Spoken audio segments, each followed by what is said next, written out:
Hati, ruang bicara, ruang bersama untuk jiwa yang bahagia. Halo sahabat Ruang Hati, apa kabar kamu hari ini? Semoga semua selalu dalam keadaan sehat baik secara fisik maupun mental ya. Bagi kamu yang saat ini sedang merasa tidak baik-baik saja, mungkin sedang lelah, cemas, atau terbebani pikiran, tenang. Kamu gak sendirian kok. Ruang Hati hadir untuk jadi ruang nyaman tempat kita saling dengar, saling cerita, dan saling menguatkan. Bersama saya, Anissa Puspitasari, kita akan membahasnya langsung dengan narasumber yang luar biasa. Hari ini kita akan mengobrol santai, tapi bermakna tentang hal yang sering terlupakan padahal sangat penting, yaitu kesehatan mental. Sudah bersama saya Bapak Bildi Saputro, Magister Pendidikan Konselor, seorang dosen dan konselor yang berpengalaman mendampingi mahasiswa dan tentunya berkompeten di bidang kesehatan mental. Beliau akan berbagi wawasan dan tips seputar pentingnya menjaga kesehatan mental di tengah tuntutan hidup yang semakin kompleks.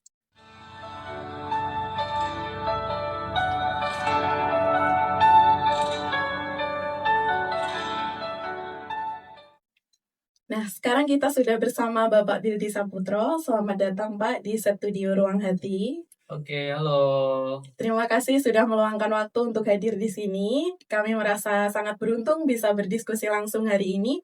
Oke Bapak, jadi belakangan ini kita mendengar kabar duka dari dunia kampus, salah satunya tentang mahasiswa UNS yang mengakhiri hidupnya. Banyak juga mahasiswa lain yang mengaku sedang tidak baik-baik saja, tapi bingung harus cerita ke siapa. Ya. Menurut Bapak, kenapa masih banyak dari mereka yang merasa takut atau sungkan untuk cerita atau curhat bahkan ke dosennya sendiri? Dan dari sisi kesehatan mental, apa tips paling sederhana yang bisa mahasiswa lakukan saat mulai merasa kewalahan atau merasa nggak sanggup menghadapi semuanya sendirian? Oke, pertanyaan yang pertama dulu kali ya. Ya. Kalau persoalan kepercayaan ini yang agak susah di dirinya mahasiswa karena siapa sih yang istilahnya langsung dengan mudah percaya dengan orang? Berarti permasalahannya tentang kepercayaan. Maka dari itu untuk seorang mahasiswa yang memiliki kejadian yang serupa seperti yang dialami oleh rekan kita yang di UNS itu, saya juga ikut prihatin. Sebenarnya kalau saya telisik beberapa waktu yang lalu itu sudah ada upaya untuk berkonsultasi lah, itu bagus sekali, saya apresiasi sekali. Namun sepertinya masih belum ada kejelasan motif aslinya seperti apa, saya belum tahu, jadi tidak bisa berkata banyak. Tapi yang jelas untuk rekan-rekan mahasiswa, terutama rekan-rekan mahasiswa di Universitas Bantara, itu nggak usah takut, nggak usah merasa eh, dirundung misalnya, itu bisa sekali untuk bercerita saja. Karena dengan atau mulainya bercerita, itu memudahkan kalian untuk bisa ada perasaan lega di dalam dirinya gitu. Nah, untuk pertanyaan kedua tadi apa Mbak?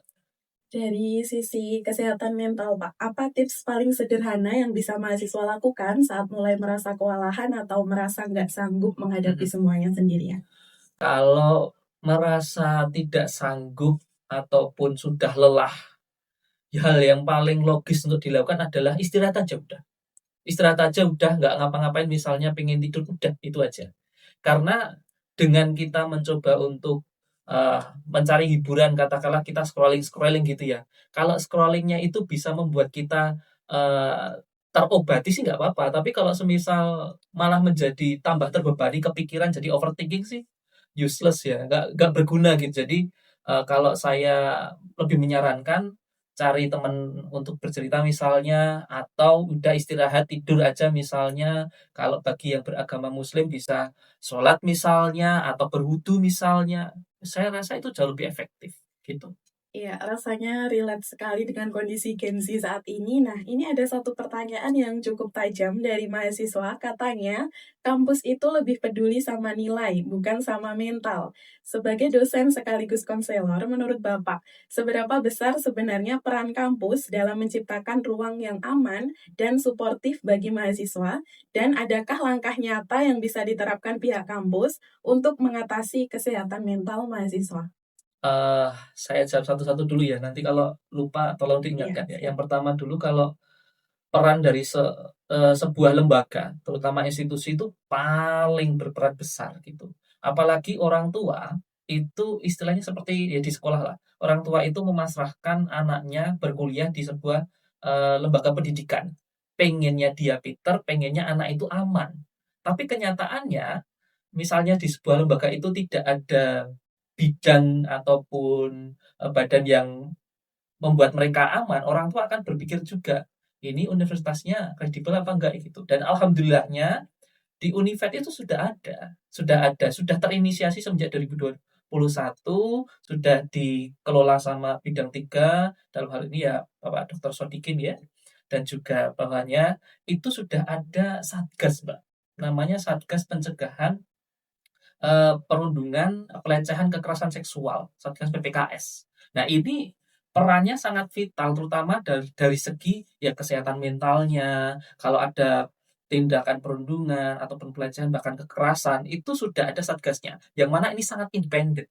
Tidak bisa terintervensi misalnya dari dosen, ada misalnya dari pejabat strukturalnya misalnya, atau orang yang sangat berpengaruh di bagian mahasiswa misalnya, nggak bisa. Ini sangat independen. Jadi yang kami temukan yang dia ditelusur ya berdasarkan fakta gitu. Nah, dan yang paling bagus lagi itu selain ada Satgas itu juga ada UPTLBKK, Mbak. UPTLBKK itu apa sih? Layanan Bimbingan Konseling dan Karir. Nah, itu tidak hanya persoalan persiapan kerja, ada job fair dan sebagainya, tapi dalam hal ini itu bisa membantu menstabilisir lah atau menjaga kestabilitasan emosi. Dengan cara apa? Ya, ikut saja layanan konseling, curhat saja seperti itu. Itu memudahkan kami juga ketika ada laporan.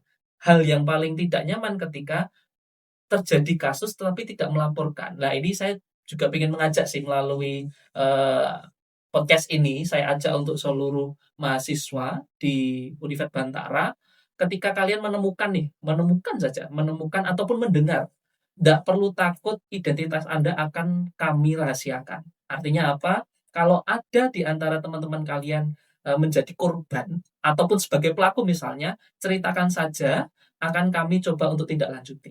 Gitu ya. Itu untuk yang pertama. Yang kedua apa, Mbak? Iya, oke. Yang kedua, langkah nyata yang bisa diterapkan pihak kampus untuk mengatasi kesehatan mental mahasiswa. Nah, itu tadi berarti ada kaitannya ya. Kalau terkait dengan kesehatan mental mahasiswa, sebenarnya sudah digaungkan semenjak teman-teman ini ikut di PKKMB. Mohon maaf, jenengan angkatan berapa, Mbak? 2022. 2022. Lah, di 2022, bahkan sebelumnya sampai 2024 kemarin, itu dari UPTL BKK, itu selalu memberikan sosialisasi tentang pentingnya kesehatan mental. Dan kalaupun amit-amit itu terjadi, kami siap untuk mendampingi. Karena apa? Eh, Mungkin ada sebagian yang menganggap kalau masuk ke apa namanya ke ruang BK katakanlah waktu kita SMA misalnya, berarti kamu orang bermasalah dan sebagainya. Iya. Ataupun kalau masuk ke misalnya ke rumah sakit jiwa misalnya, berarti kamu ada gangguan jiwa misalnya. Kamu orang yang sakit jiwa misalnya. Nah, label-label seperti itu yang membuat kadang-kadang orang enggan dan menjadi sebuah aib. Padahal itu dibutuhkan. Terus alternatif solusinya apa? Ya, solusinya ya tidak usah malu karena ini yang namanya kebutuhan. Seperti halnya makan lah. Kalau istilahnya butuh makan ya kamu makan gitu, kamu cari warung. Sama halnya kalau kamu sedang kondisinya kondisi psikisnya itu sedang terguncang, ya kamu datang aja. Insya Allah berkompeten lah untuk membantu membuat stabil emosinya, terutama bagi teman-teman yang sedang ada gangguan nih, misalnya dari segi emosi sempat amit-amit ya itu dilecehkan misalnya atau ada catcalling misalnya cicuit cicuit misalnya kayak gitu. Nah, itu perlu untuk ya ditindaklah gitu. Lanjutin ya. Sudah ada. Kalau di kampus alhamdulillah sudah ada dan sudah berlangsung cukup lama. Gitu. Ya, ternyata makin dibahas tema kita kali ini makin mengajak kita merenung bersama ya Pak. Selanjutnya saya ingin menyoroti satu hal lagi terkait Gen Z. Sekarang ini Gen Z dikenal sebagai generasi yang paling sadar pentingnya kesehatan mental, tapi di sisi lain mereka juga disebut sebagai generasi yang paling sering mengalami stres, cemas, bahkan burnout. Dari pandangan Bapak sebenarnya apa yang membuat Gen Z lebih rentan terhadap gangguan mental? Ya, kalau menurut saya sih banyak faktor ya. terutama tuntutan lah, tuntutan yang membuat orang itu menjadi stres. Nah, kalau istilah kami namanya stresor atau yang membuat orang itu jadi stresor. Nah, stresornya itu bervariasi. Seperti halnya ada harapan dari orang tua, ya kamu adalah anak satu-satunya, kamu itu harus bisa menjadi kebanggaan keluarga. Durung kuliah wis dibebani kayak gitu. Jadi kalau sudut pandang saya, passionmu ya dilakukan, baik atau tidaknya tinggal tanggung jawabmu aja gitu. Kalau itu sudut pandang saya, memperhatikan kondisi mentalnya si anak. Hal lain juga misalnya di akademiknya, misalnya konco-konconya sudah pinter-pinter, aku tadi milu pengen pinter misalnya, padahal kepintaran orang tuh tidak hanya dinilai dari GPA atau IPK misalnya, kemampuan untuk bersosialisasi misalnya, menghandle suatu project misalnya, itu juga kepintaran, bisa mengelola orang. Hal lain juga, pernah dengar kan standar TikTok kan? Iya, pernah. Pernah kan? Sering, iya. Ataupun standar-standar yang ada di sosial media lah misalnya.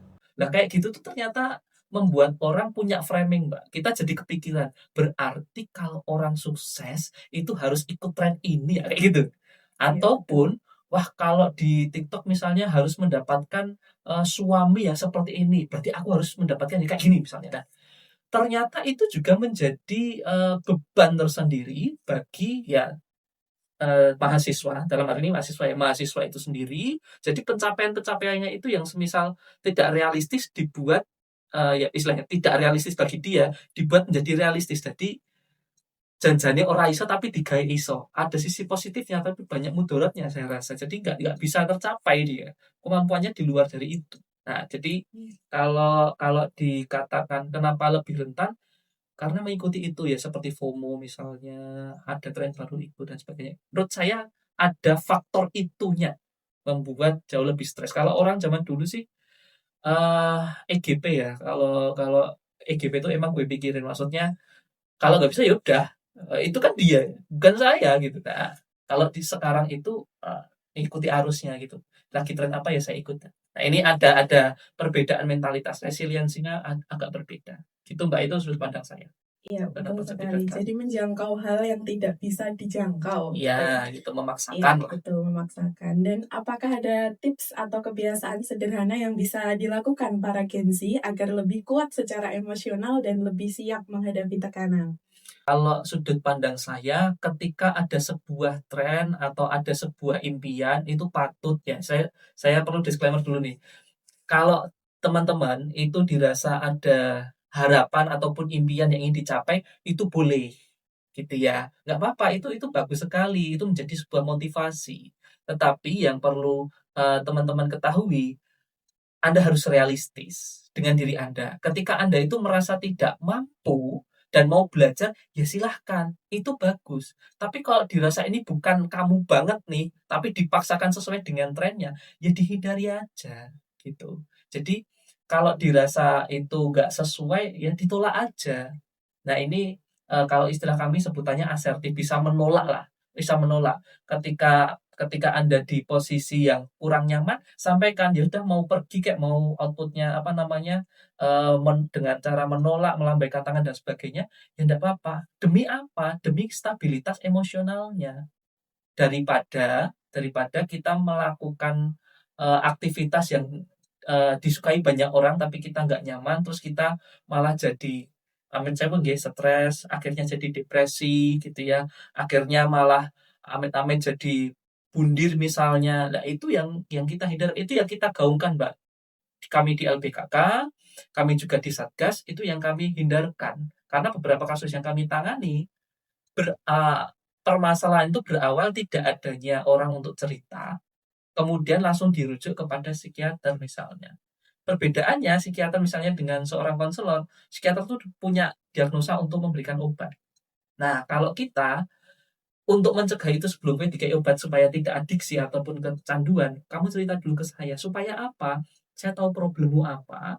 Ini bisa diantisipasi dengan ABC misalnya. Jadi meminimalisir efek daripada obat itu. Tapi kalau memang diagnosa dari kami ternyata sudah berat misalnya, ya kita arahkanlah kepada psikiater. Jadi untuk pencegahan di awalnya, tolong cerita aja, speak up saja, kerahasiaanmu akan kami jaga. Insya Allah aman. Ya, gitu. jadi poin pertamanya harus berani bercerita Ya, dulu ya, Pak, ya? cerita aja kok. Oke. Terima kasih Bapak sudah berkenan berbagi pemikiran dan perspektif yang mencerahkan di ruang hati kali ini. Semoga obrolan kita hari ini bisa membawa manfaat dan menjadi inspirasi, khususnya bagi teman-teman Gen Z yang sedang berjuang di luar sana. Nah, itu tadi perbincangan singkat kita bersama Bapak Bildi tentang kondisi kesehatan mental di kalangan Gen Z, terutama mahasiswa, lengkap dengan tips-tips sederhana yang bisa langsung dipraktikkan dalam kehidupan sehari-hari. Sebelum saya pamit, ada hal penting yang perlu kita renungkan bersama.